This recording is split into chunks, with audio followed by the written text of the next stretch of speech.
Yeah. So what have I got here today? Let's have a little look-see. Ooh, ooh, ooh, ooh, ooh, ooh, ooh, ooh. What is in there? What is that? That is a Tudor Oyster Prince date day from the 1980s. And I thought this is a really interesting watch to talk about. She's old and she's beautiful. And she's two-tone, meaning two colours. And I think what's most interesting, well, not interesting, but what sets this vintage Tudor apart from the rest of them is that this one has an acrylic crystal. Now, a lot of the other vintage Tudors you'll see online have sapphire ones, and they'll be the 1990s to the kind of 2000s and onward. They'll have a sapphire crystal. And I've always found, I don't know what it is, the Tudor sapphire crystals just don't look very good. And the acrylic on this looks amazing. It looks so good in person. It just looks chunky and kind of like, I don't know what it is about it. It's just got this amazing look. Also, the case shape is very, very different. Now, this is it's about 1981 Tudor day date.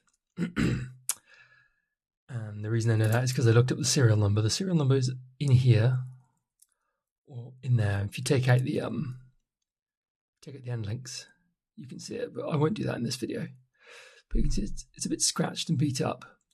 And you'll also notice, it's hard with the lighting, that it says Rolex Geneva Original Oyster Case by Rolex.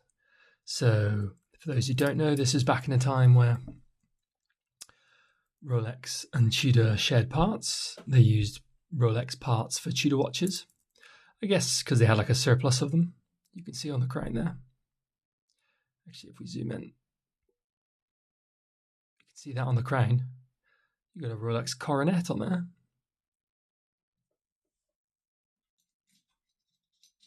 Let me just grab a little pointy thingy. Oh yeah, there we go. I can point. There we go. Look, there's the crown. Now, yeah, this is way back when Tudor was created by Rolex, and they would use parts. And they basically, what they did is a really good way to make more profit. And they used all the parts from the old Rolexes, but they'd use a cheap movement, cheaper than the Rolex movements. So they'd save a load of money, but they'd still be able to sell an affordable, really good quality watch. Now, these are freaking great. If you want to buy a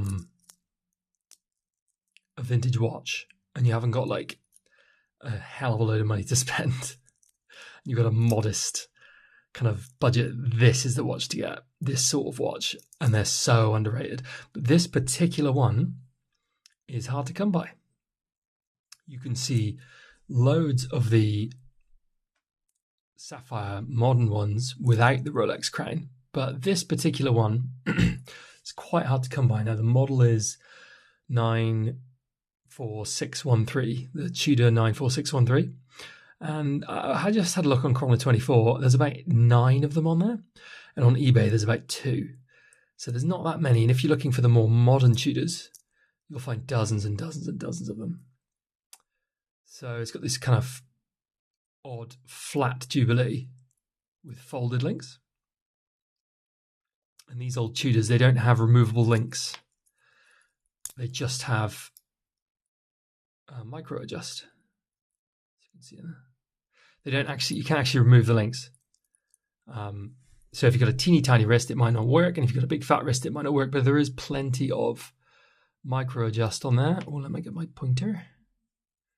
There's plenty micro adjust on there for you to size it. But it's funny, they don't use a Rolex bracelet. They had Tudor branded bracelets with a Rolex branded case back and a Rolex branded crown, which I've always found quite funny. I wonder if they ever had Rolex branded clasps on the Tudor watches. I do not know. So the cool thing about these watches is the fluted bezel here is made of solid 18 karat gold and the crown is made of solid 18 karat gold.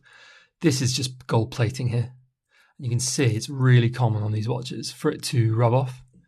You can see there it's rubbed off. And to be honest, this is quite a good one. It's quite a good example. This one, let's oh, crikey, what am I doing? I'm trying to zoom in. It's really quite a good example, this one. You can only see there's just a tiny bit of wear. It's hard to find this model in really good condition. This one's in pretty decent condition, considering its age. For like a 50, 55, 56-year-old watch, I think it's pretty good. The movement's doing great on this thing. Brilliantly. And you can see the way that the fluted bezel picks up the light. When you move it around, it looks awesome. And that's why they made them out of gold. Well, for many other reasons, but like the way it like shines and flashes and the light looks brilliant. The crystal probably could do with a polish on this thing because it's a bit scratched, but that's okay because it's acrylic.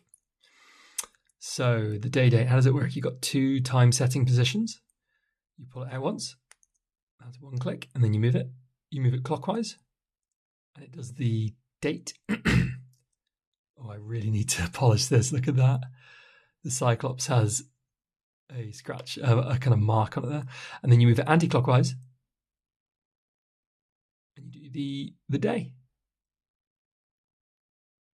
It's great. Click it back in, screw down crown. I think it's got like 100 meters of water resistance, this thing. Brilliant watch. The only thing about it is that because it's gold, I'd say it's not a very good everyday watch. It's too flashy. Well, for me anyway. Definitely too flashy for me. But it's got a lovely looking dial. Really good looking dial.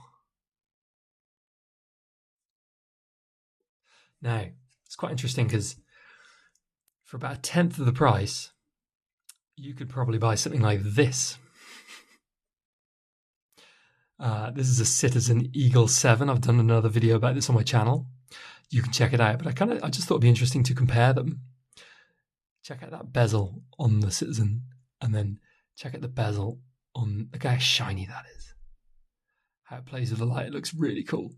So this will just be gold-plated steel.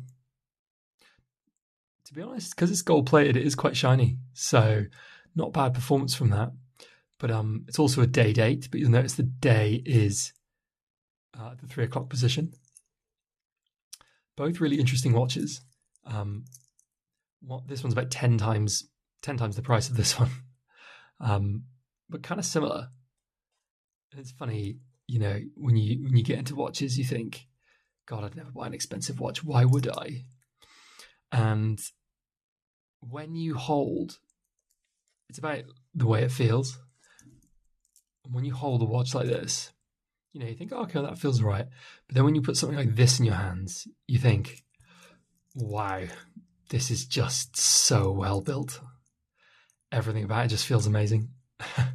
And this will just keep better time, last longer. But to be honest, this thing's lasted really, really long. Japanese watches are just amazing. But they're both brilliant watches, but for kind of different reasons. But they are very, very similar, aren't they? But you can tell the dial on this one's way more beautiful. The dial on this one. Anyway, guys, I just thought I would have a chat about this Tudor. Make a little quick video. Yeah, drop a comment. Tell me what you think.